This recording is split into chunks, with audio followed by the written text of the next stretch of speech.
dear sister. And dear sisters, ladies and gentlemen, it is an honor to speak on this online conference on International Women's Day today, to celebrate this very historic day for us all women throughout the world. So please allow me to greet each and every one of you who are connected today on this online conference, and to all of those who hear my voice anywhere in the world, and particularly to my sisters, the women of Iran. A very happy International Women's Day. The International Women's Day campaign for 2021 is Choose to Challenge. A challenged world is an alert world. We can all choose to challenge and call out gender bias and inequality. We can all choose to seek out and celebrate women's achievements. Collectively, we can all help to create an inclusive world. All of this as we battle against the COVID globally, where women have been disproportionately impacted. And that's why it is important that this conference brings us all together, men and women, to see the challenges already being faced by the women and girls in Iran against a global pandemic.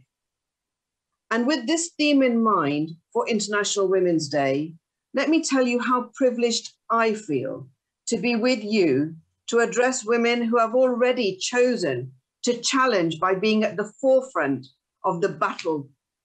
Yes, I am talking about my sisters in the Iranian resistance movement, those who embody a huge capacity of women shouldering the most difficult tasks and for taking the highest risks to liberate all Iranian women who are suffering under gender apartheid and for so long have prevailed under the cleric regime, standing up against misogyny, speaking out against oppression, and fighting for equality.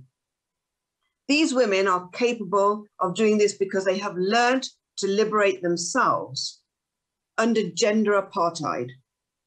They have put themselves above and before everyone else to make sure that they are the voice to be heard. They have put aside the self-disbelief that many women in our world are accustomed to and have taken on the highest and most serious responsibilities at decision-making within the resistance. For decades, their persistence, they have sent a clear message to the Iranian regime and the mullahs. The situation for women in Iran is unacceptable. Women have chosen to challenge, and they will not give up until Iran is free.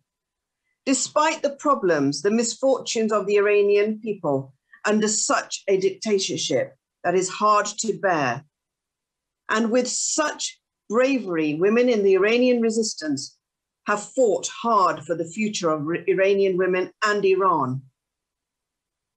These women, who are now the role models for millions of Iranian women, have a role model much brighter, much braver for them to adopt to. It is my honor and my privilege to introduce our keynote speaker. She is a woman of extraordinary courage, supported by women of extraordinary courage, who has chosen to challenge decades ago. She's a woman remarkable with perseverance, with honesty and selflessness. She has been an inspiration to not just all Iranians, but to women across the world who are yearning for freedom, for human rights, for democracy, for social justice, and most importantly, for gender equality.